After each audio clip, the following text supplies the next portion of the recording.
Welcome to the Freedom from Anger podcast. I'm joined today with Kyle Smith. He is a clarity consultant and developer of neuro-linguistic somatic experience, and he is going to join us today and explain to us what exactly NLSE is all about. How you doing today, Kyle? I'm doing pretty good, dude. How about yourself? Not bad. Just my coughing is. I have to hit my little cough button on my computer, but no, it's trying to get going, trying to get moving. I'm very excited. We talked probably like a month ago about doing this. Now it's vastly approaching Christmas, but that's all right. I'll try to get it out as soon as I can. But yeah, so tell us a little bit about the neurosomatic linguistic experience. Nice. Well, in short, it is a mindset gym for mental fitness. And I say mental fitness rather than mental health because I think that it only has one side of the coin. And so I think it points the focus towards health rather than also allowing us to reflect on what's making us unhealthy. Because if we address those first, then the healthy things come easier. So I put fitness because fitness you can have higher than or less than overall fitness. And then it's figuring out where you want to go. So I do the same thing with the mind. I work on folks' mindset, help them get unstuck, help them celebrate the wins, celebrate progress, and create goals that they're inspired to do, that they're action prone to do. And that's how I do it. Yeah, I like how you said, rather than mental health, fitness, because, there are varying degrees of fitness. And, some days we might be a little bit sharper than we are other days. And Mhm. it's good to practice a little bit of grace and let ourselves slide a little bit, when we make mistakes. Um, we talked briefly about crafting our language to stay focused on what matters most to you. Mhm. And like I told you, I said that's a huge thing that I work with my clients is, be mindful of the way that you talk to yourself, the words that you use to talk to yourself. Mhm. And if you do that, then it totally changes your reality.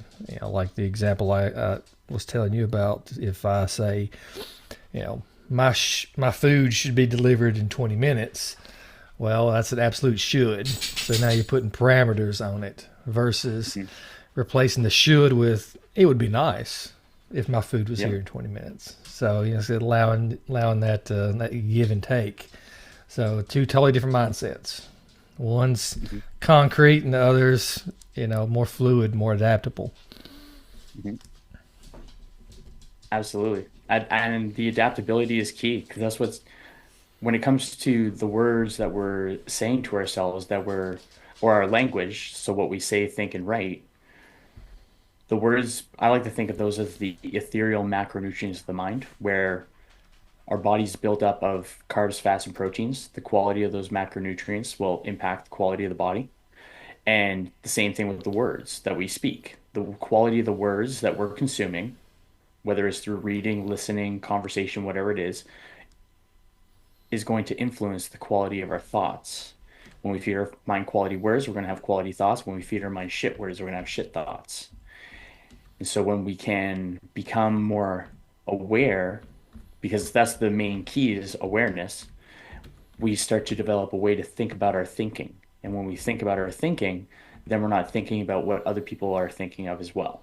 And so we get to focus on the things that are important to us and create clarity rather than having uncertainty and ambiguity. And that really reminds me of a quote, and I had to look it up because I wanted to give credit where credit's due. But it says, a man's character may be learned from the adjectives which he habitually uses in conversation. Mm-hmm. Mark Twain. Mm-hmm. And I work with people, and I used to be one of those individuals that every other word was a cuss word. And, had a name for everybody. And when you stop and sit back and you're watching somebody do this, you're like, if that's what's coming out of your mouth, what's going on behind the scenes, what's going on in your brain, that hey, this is okay to use this kind of language and call people Hmm. these names. And a lot of males, that I've worked with throughout the years have some pretty interesting names for their female counterpart. And I always just come back at them. Well, if they're that and you're with them, what does that make you? Sure. If they are such a horrible person and you got all these different names for them, and you're choosing to spend time with this individual, what does that make you? Hmm. And they're like, oh. I said, just say their name. you know. But Fair. yeah, but yeah. I mean, it's hugely important because like I said, just being mindful and focusing on, okay, well, what words am I using? How to, like, the one person that you talk to the most in the world is yourself. Absolutely. Yeah. Yeah, and so what language are you using? Hmm. Are you putting yourself down? Is it all negative? And then you're surprised that you have the negative thoughts and negative results. And the way I've always viewed it is, we're geared towards negativity. We have that negative human bias, Hmm. and we love to make assumptions and stuff. And when you actually look in the grander scale of things, like how much we're actually in charge of, is like next to nothing besides ourselves. I mean, it's nothing. Yeah. But we always assume the worst and always go in that negative direction. And I always tell people, like, I'm not a big gambler. I said, but Hmm. if I were to gamble, my favorite game, if I went to Vegas, would be the roulette wheel. Nice. One, Same. because red or black, you got a 50-50 shot of win. That's the best odds you're going to get in Vegas. Hmm. Same thing with the positive, negative self-talk. I said, it's 50-50. It doesn't cost any more to think positive than it does to think negative. You have a 50-50 shot of Totally. whatever's troubling you to go good or bad. Yeah. And you don't have the control over it. So might as well, think positive. And if the Hmm. worst happens, then hey, it happens. Rather than I'm gonna beat myself up for a week leading up to the Hmm. event, and then it turns out good. Like, well, you've been beating yourself up for a week. I see it all the time For with nothing. the people I work with that go to court. Hmm. They'll make themselves sick for days and days and days leading up to the court date, and then it goes well, and then they're like, "Well, that's kind of silly for me to worry all that time." I said, "Yeah, because you had no control over all that. Hmm. You had no control over the judge and what kind of sentence you get. So why beat yourself up? I mean, just Totally. you know, be mindful and be present enough to be uh, in the positive mindset rather than the negative, negative, negative." Totally. Because when we get those feels where it's like an an anticipation of, we're pulling the undesired future into the present to feel crappy in the moment rather than being present. And And it's like, I just hate the go ahead. mentality. Well, it's best, if you're always thinking the worst, then you're never disappointed. Yeah, you're constantly disappointed because You're that's all you're constantly, thinking. yeah, you get exactly what you think. You get exactly what you think. Yeah, Mm. it's pretty cool. It's pretty fun.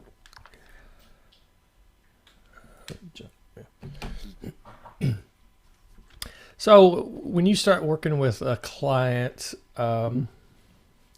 like day one, what's one of the first things? What's your first go to? Hey, this is our topic, or just like, hey, like typically my first session, it's all about trying to get to know the individual, kind of figure out why you're here, so on and so forth. But it's like lesson one. Your go to, or does it change with each individual? No, it's the same. And the first thing is awareness, because I get the folks that I work with to fill out a Google document that we both work off of, so that we're literally on the same page. And there's questions in there just to explore about relationships, where they want to go, what they've experienced, like things like that. So that's the first thing that we go into is awareness of thinking about our thinking. asking ourselves questions.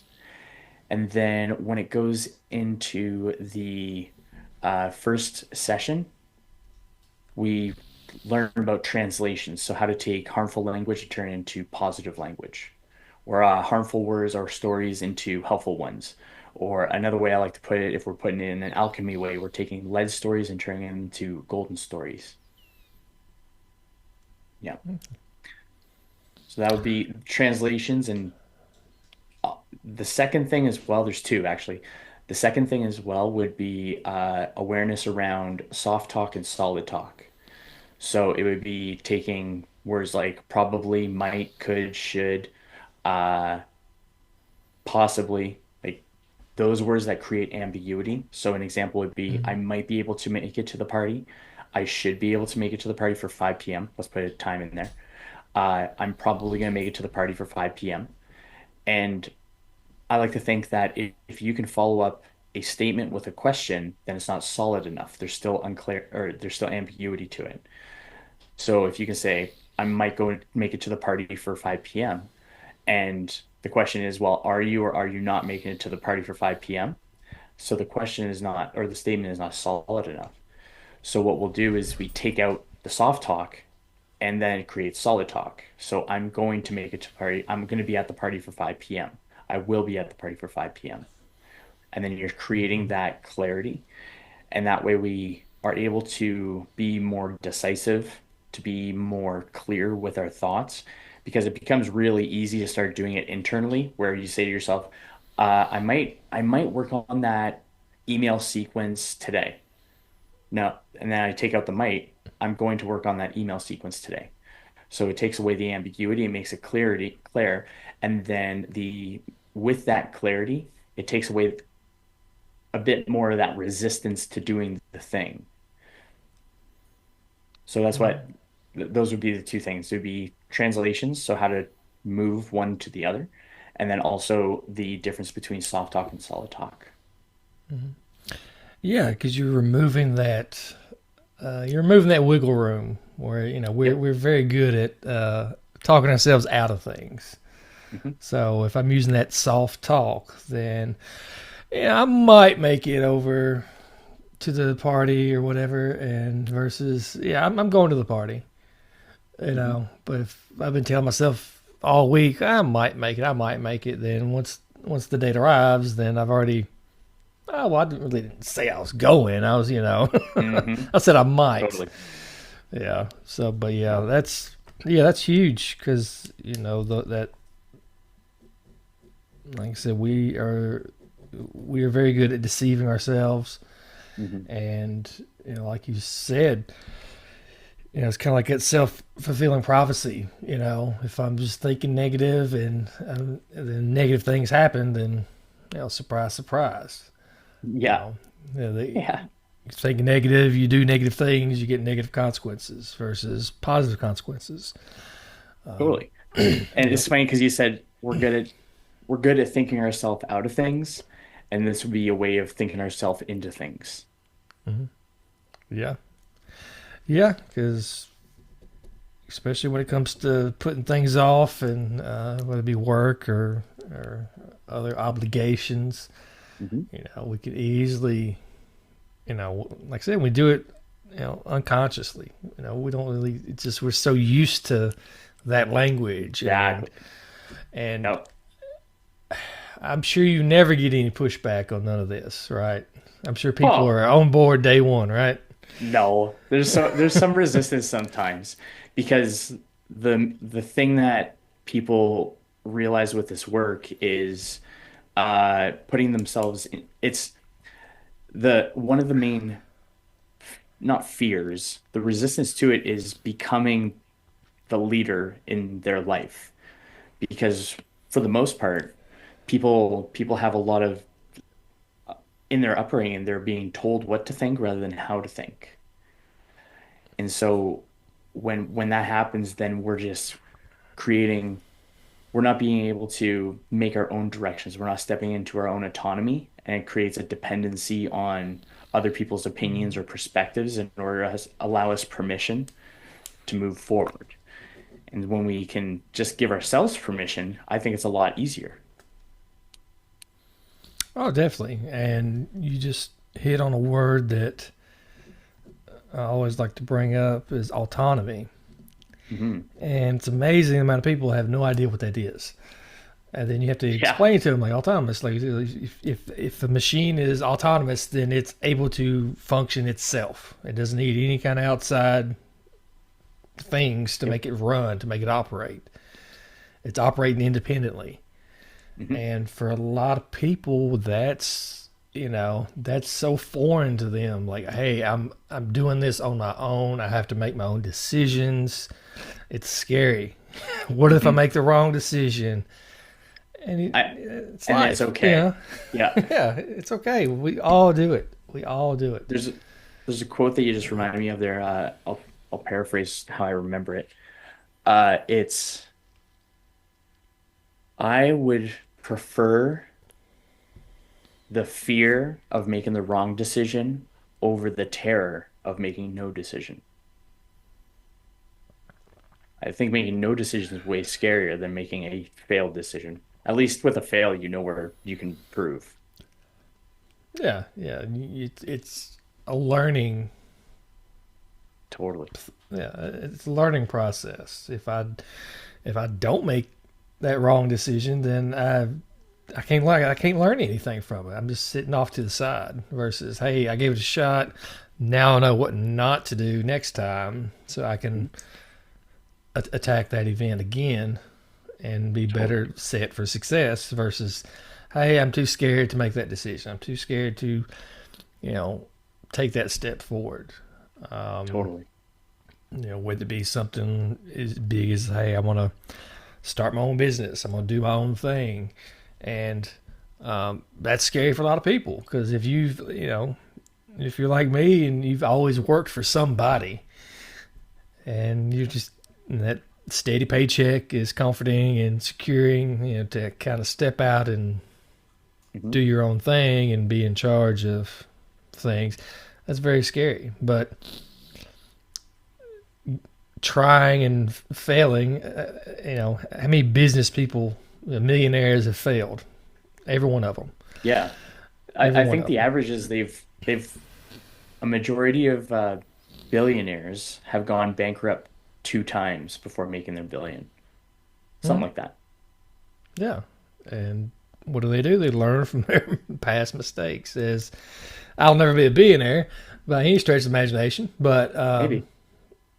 but I make mistakes every Mhm. day, and a sign to me, a sign of a mature person is being able to learn from those past mistakes rather than continually do the it's the Yeah. definition of insanity, doing the same thing expecting different results.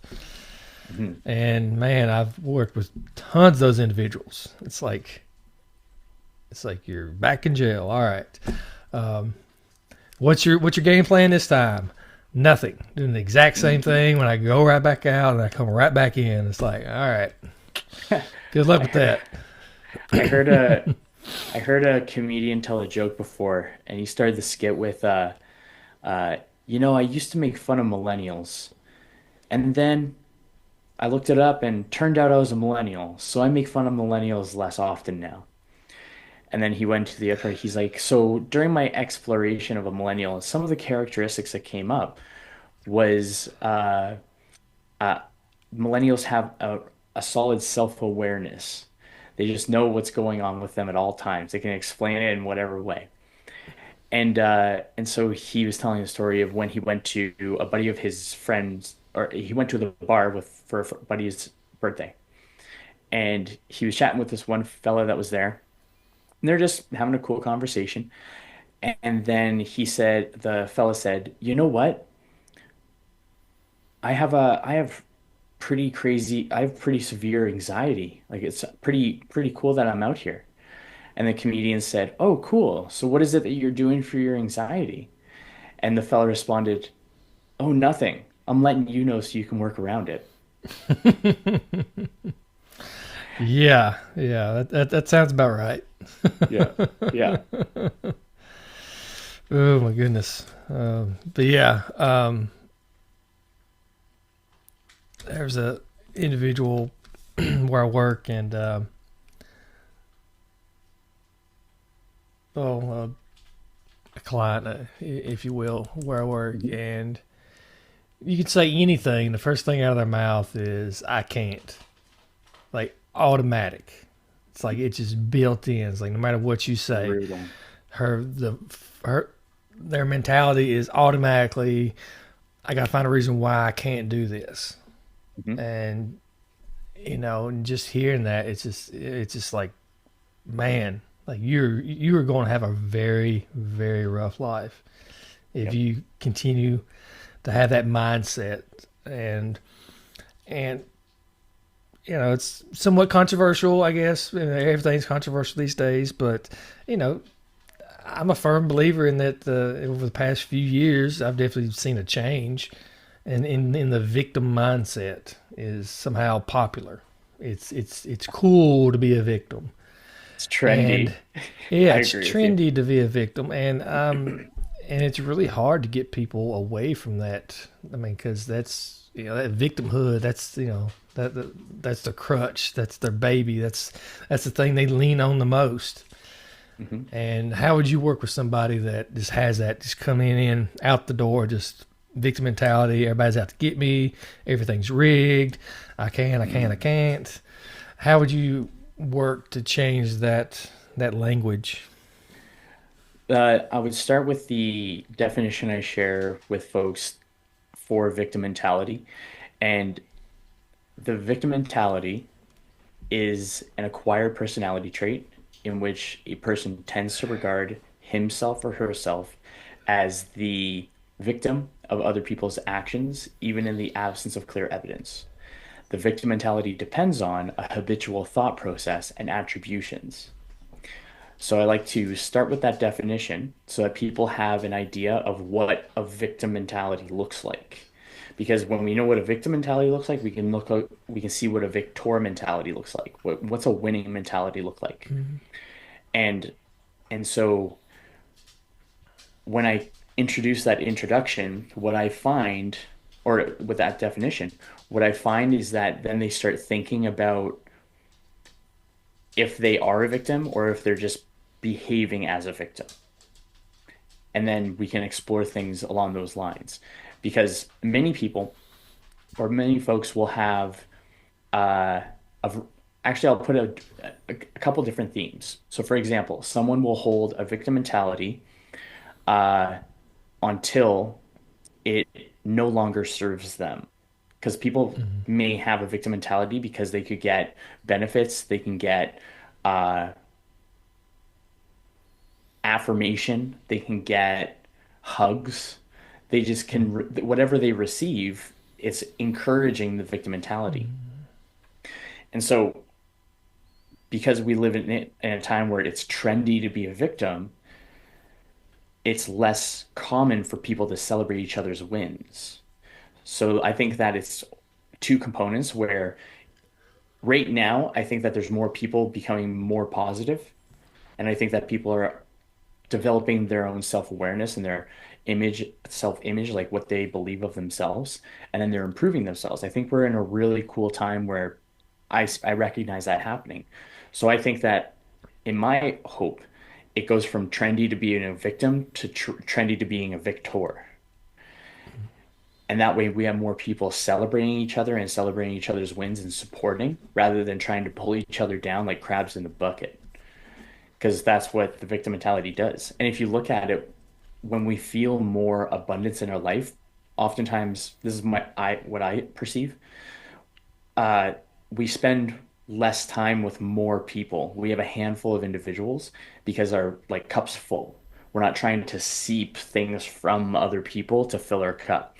Because what you'll see in the victim mentalities, like in the worst degree, is that it's community based. So if you think of it like an energy rippling out from the body, you can have a 5 foot radius of good vibes, and you don't need very many people there because everyone's contributing. When you look at the other part, you'll see something like 50 people. They'll be low energy and they're seeping like energy vampires to be able Mm-hmm. uh, to get whatever they want. And then another thing, a client of mine actually said this one, and it was so funny. I'm like, I'm gonna say this forever. Some people also have a shame kink. They just like to shit on themselves. Hmm. And so the common denominator for each individual would be as long as they have a sincere desire to make changes, they have an openness and curiosity towards exploration, and they're okay with testing their pain threshold and comfort zone, then they're going to be able to do whatever they want. And then it's just making the decision to do so. Yeah, and like you said, the old saying is true. Misery loves company.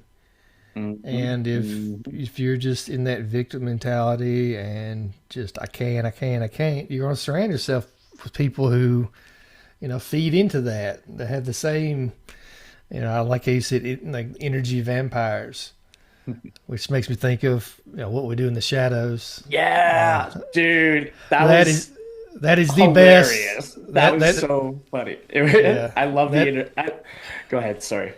so no that is the best definition of Uh, energy vampire. Like Colin Robinson. yeah. Oh Uh, my gosh. That was so good. yeah, yeah. I haven't. I know this is their final season. I'm a few episodes behind. Me and my wife, we like to watch that show, but yeah, that show's a trip. If you've never seen it, there's a there's a specific breed of vampire that just drains people of their energy, and the Yeah. guy that plays this person is just like the most boring guy at your office that just drones on about nothing, and that's how he feeds. He doesn't feed on blood; he feeds on your energy. So, uh, it's an interesting character.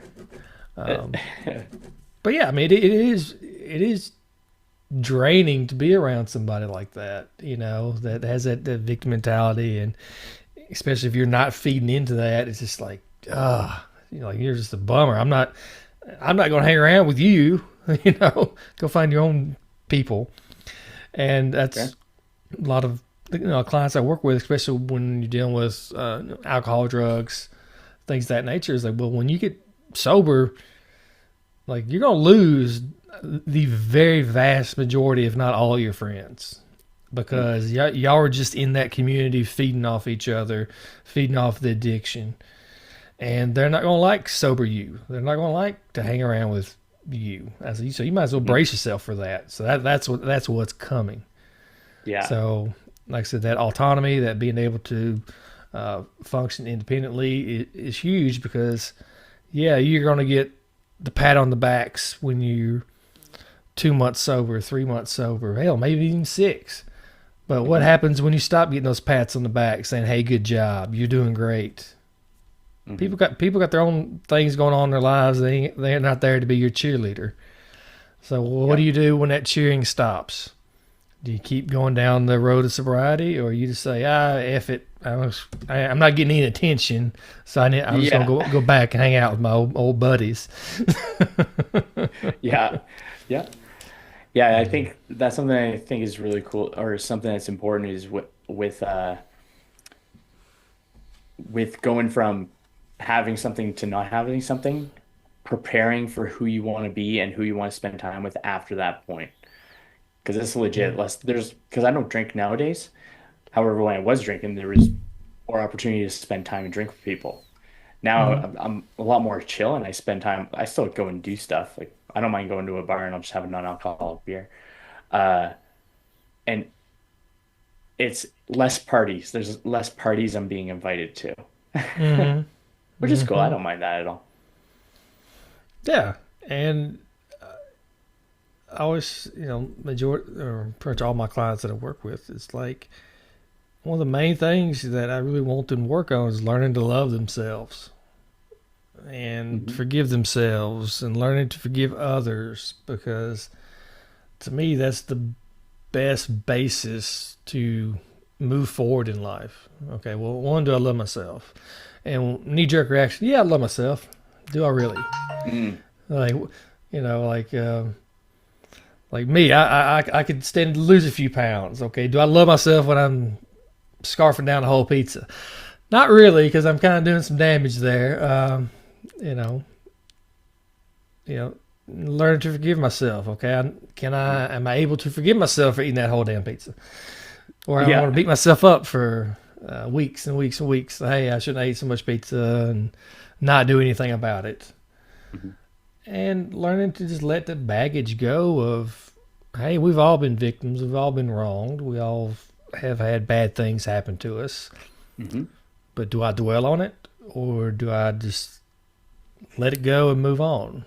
And I was working with an individual, or trying to work with this individual, and we didn't even get through the assessment and consultation, and he was just like, "Oh, I'm not, I can't do it. I'm done." Because I brought this crazy idea to him. I was like, "Well," I said, "one thing that we're probably going to talk about is learning to forgive other people." And Mm. he's like, "Oh, I can't do that. I can't do that." I said, "Well," I said, Hmm. if you want to move forward, I'm like, I said, I hate to break this to you. I said, that person that you're holding all this anger towards, they're sleeping just fine at night.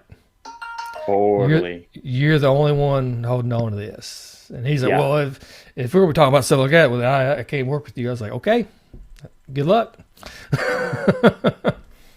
Like I said, you're coming to me. I'm not coming to you. So best of luck to you. Holding on to that resentment, that anger. Totally. Well, it's they're not even holding on to it. They're just creating it in my thoughts. Because in my mind, when someone, or I'll put it for myself, that way it's just smoother. For myself, something that was an aha moment was the realization that if I have a feeling about a past event, and let's say it does include a person, and I still feel it in the future, like in the present moment, where Mm-hmm. it could be years back, then they still have the power over me. They haven't Mm-hmm. done anything. I'm doing everything to myself at that point. And when I think that forgiveness is I don't even think I don't even think it's necessary to forgive. I think it's the highest priority to let go. Mm-hmm. And then forgiveness, maybe that can happen. However, I think it's like it definitely adds and makes it a lot easier to be able to give up something that is just creating turmoil. Even if it's a really, and I'll say like even from my experiences that have been heavy duty, it's been easier to let go of them rather than be like, oh, I remember when I was this age and so did this thing to me. It makes it a lot simpler to just be free of it. Mm-hmm. And it's so much smoother in my opinion because then we're not just it's the way I see it is that if I'm pulling something from the past, I'm pulling on like chains with big boulders at the end. I'm Mm-hmm. trying to go into the future and I'm just dragging this thing when I don't need to. I can actually just let go at any point in time. However, I just have the story is like, I have to take it with me. It's Mm-hmm. like, I don't want to take it with me. Who are you fooling? It's craziness. Yeah, because if, say, my brother did me wrong 20 years ago, and today, like you said, I'm having a physical and an emotional response to something that happened 20 years ago. It's not happening 20 years ago, it's happening today. So, like I said, Hmm. I've been carrying that for 20 years. And it's, like I kind of joke around with is my clients. It's like, it's kind of like, say, if you loan your buddy that you've known for your entire life $20 and they don't pay you back. So now you're just like, I'm done with that individual, you know, like a lifetime friendship over $20. And I've seen people do that. And it's like, well, number one, never lend money that you can't lose. If you lend money Ooh, and get it yeah. back, it's a gift. Like Hmm. you may as well just, if I'm lending you money, I don't expect to get it back. If I get it back, it's a gift. But if I can't afford to lose that money, I shouldn't be lending it, even though we might be buddies, because I think I've that's been, reasonable, man. yeah, yeah, Yep. and like I said, I've seen people just ruin relationships that they've had for many many years over just the most trivial small things, and then just hang on to it for years and years and years. Yeah. Yeah, and Just and like let and go. Yeah, and use, tragic events, like so we talk about that victim mentality. Hmm. I was working with the individual in his 50s. It might have been in his 60s. He's an older gentleman, still struggling with drug abuse and whatnot, and he could pinpoint, why he used. I said, well, okay, well, if you got that kind of insight, hey, it's gonna make my job a lot easier. All right, let's go. That's He's cool. like, when my mom passed away. I said, okay. I said, when did she pass away? 1985. I'm like, dude. Okay. I said, well, you understand, hey, that's if a tragic event. My mom passed away years ago, and definitely tragic. But if that's the excuse you're using for using 30 something years later, you might need to work on some things here. Yeah, I would if I was in his position, I would probably go with an Eminem line. It would be it'd be like, well, I wouldn't be addicted to drugs if they didn't make them so tasty. Yeah, yeah, and I always love the conspiracy theorist drug addict. Oh yeah. And like, oh well, it's the government putting it in our communities and this, that, and other. I said, well, if you know that that's what they're doing, then don't do it. Don't use it. Oh, they're trying to kill us and all this. Well, if you're in on the secret, then why are you continually using the thing that you think that they're doing? Yeah. Yeah. I said, be a conspiracy theorist. Cling on to that. If that's what keeps you sober, and you think that, hey, it's poison, they're out to get us. Hey, If it have works, that it mentality. works. If it works, it Yeah. works. But I always love that mentality because, like I said, you name it, I've heard it in my decade plus worked in this field. Nice. Man. But yeah, I always love the conspiracy theorist addict. It's like, all right. It's like let's rewind. Okay, let me repeat your exact words and let's break this down. Yeah. Like, does this make sense to you? Does this make sense? Yeah, because anytime like when we're talking or if we're in a aroused emotional state, we really can't hear the words that we're saying. We're just saying them. Yeah. It's all running off emotion. And then when you actually like write it down and go, okay, read this back to me. Like, does that make sense to you? Yeah. All right. So now let's try to work on that. Nice. I I go about a similar process where I get them to write it out, and then I get them to write it out, then I get them to read it out, then I get them to read it slower, then I get them to read and breathe it. So at every period, I'll get them to have and that's been really good with like death stories, for example, like in the Mm-hmm. context of the fellow that you mentioned. Those have been really good, and being able to another form that I did was another theme was letter writing as well. So it'd be writing a letter to your mom of the things that you didn't say that you did get or didn't get to say that you want to say, and then Mm-hmm. go through the same process because the brain can't tell the difference between thoughts and reality. Mm-hmm. It's just information. And something else that you said too is when you're saying some when we're in an upregulated state, we'll just like blurt out whatever our thoughts are. There's a word for that. It's a amygdala hijack. It's called an amygdala hijack. So that's where our conscious executive function is down, and it's just all Mm-hmm. animal being, Mm-hmm. animal reaction. Yeah. Yeah, it goes back to the whole, Dr. Siegel, flipping your lid, and you get the amygdala, you get the, uh, you know, prefrontal cortex, and Hmm. then, Oh, um, that's yeah. And then the but other yeah, parts.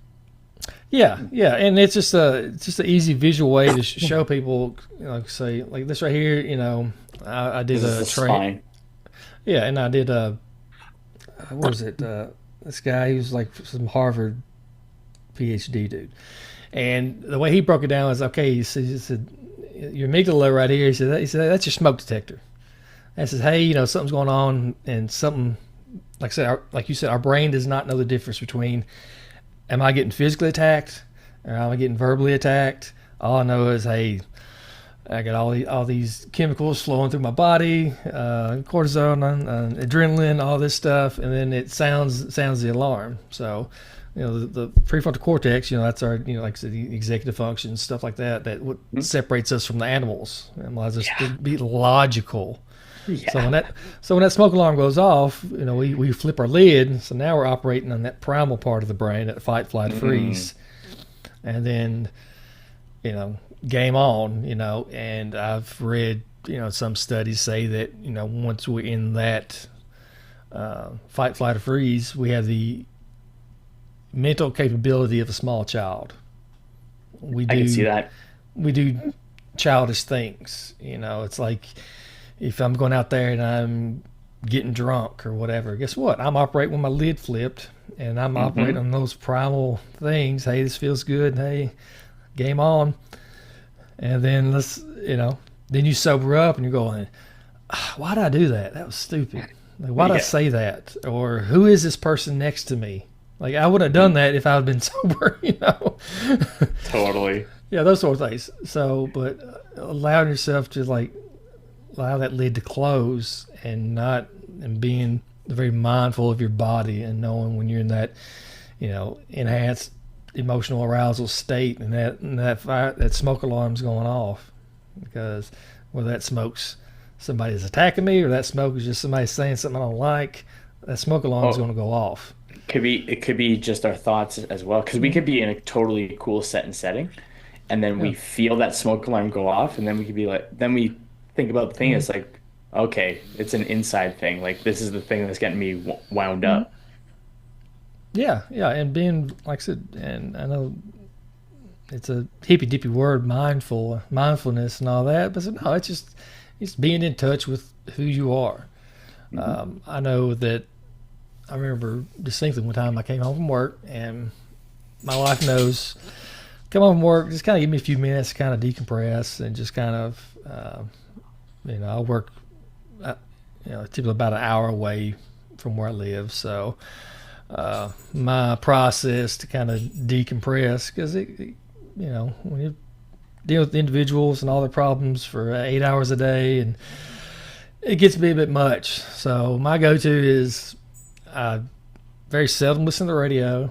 I'll turn on a podcast. Usually it's like a comedy podcast or something to get me thinking or laughing, or it might be like some of those true crime podcasts or whatever. Cool. And it kind of helps me kind of decompress. Then when I get home, just give me a few minutes to kind of decompress. And I remember coming home one day, and I'm still kind of heightened from work or whatever, and I'm sitting there and I'm just trying to chill on the couch, and wife comes in, and there's some kind of drama going on with her family and stuff, and I just, like I said, that smoke alarm went off, and these words came out of my mouth, and they never did again after this. That's fair. And she was saying something about her sister and her boyfriend at the time, now her husband, and I was just shook my head, and I was like, I don't care. Oof. Needless to say, yeah, I do a lot of backpedaling about that, because I was in, because I was in that state of just like, I'm my lid's flipped. I'm not thinking about what I say, and then and it's kind of like one of those cartoons where, you say a word and it comes out, and you just want to grab it and put it in your pocket, but that's not reality. Once it's out there, it's out there. And there ain't no taking it back. And so from that point forward, I kind of know, okay, well, when I'm feeling that way, I can say, hey, give me a few minutes. I was like, there's something going on. I don't know exactly what it is. Probably something from work. I just need to process it. I just need to chill for a little bit. Then, hey, let's talk. Nice. Versus just vomiting, nonsense that I'll later regret. Yeah, that's legit. Man, like I said, nobody's perfect. We all make mistakes, and it's definitely a learning process. And learning, to change the language, that you speak to yourself, learning these techniques. I've got multiple degrees and all kinds of trainings and stuff. I still make mistakes. I'm tons of education in this field, and I still make mistakes in my personal life. But the question is, do I learn from it? Yes. But most of us, we're not educated in these fields, and we don't know these little techniques and tricks to kind of get us on the right track. That's why, they come to people like you and me to try to work on these things and Totally. and allowing them to realize, hey, we're human, we're imperfect. There's no perfect person out there. We're going to make mistakes, but to learn from those mistakes is huge. Okay. Totally. And that, you know what? Well, I guess because learning from mistakes is problem solving. And a definition I like for intelligence that I heard recently was uh, intelligence is one's ability to solve problems. So the more problems we solve, the more lessons we learn, the more problems we solve, the more intelligent we become as a side effect. Oh, definitely, definitely. And I've done multiple podcasts on just emotional intelligence. Most people don't know what that is, and it's huge. If you want to be successful in life, having that emotional intelligence is huge. You might be the smartest person to walk through the door on a job, but if you can't get along with people, if you can't regulate your emotions, you're probably not going to be successful. And they're finding that your IQ might be through the roof, but if you don't have people skills, then I can't hire you to sell cars or whatever it is, or interact with other people, even though you might be brilliant. Mm-hmm. And if you're constantly flying off the handle, I can't have that in my business. So, No. sorry, you might be book smart, whatever, but hey, the emotional intelligence is not there. So, I just tell people, like, yeah, you might not have the degrees or whatever, but if you got work ethic, emotional intelligence, you're off to a very good start over the person that Totally. has the education but lacks the emotional intelligence. Yeah. Agree with that. Alrighty, well, I think we're going to wrap it up here. It's been roughly an hour, so Oh, right on. so I'm gonna let you give your final thoughts. If somebody wants to reach out and contact you and wants your services, wants to learn more about the NSLE, where do they find you? Easiest place is clarityconsultant.ca. And if it doesn't work, www.clarityconsultant.ca. Both should work at this point. And if they want to have a conversation with me, my social platforms are Dapperdo Kyle, DapperDudeKyle. And if you want to send me a message, Instagram is my fastest response time. Alrighty, well, thank you so much for being on, Kyle. It's been a great conversation. I could talk to you for another couple hours easily. Very personable, knowledgeable individual. That's people I like to hang out with. Appreciate it. Yeah. And you are up in Canada, correct? I am. Edmonton, Alberta. Okay. Way over there. All right. Winter tundra. I'm pretty north. Yeah. I've been to Canada. It's a lovely country. Love to go back. Love to go back. All right. Well, thank you so much for being on, and now I will hit the stop recording button.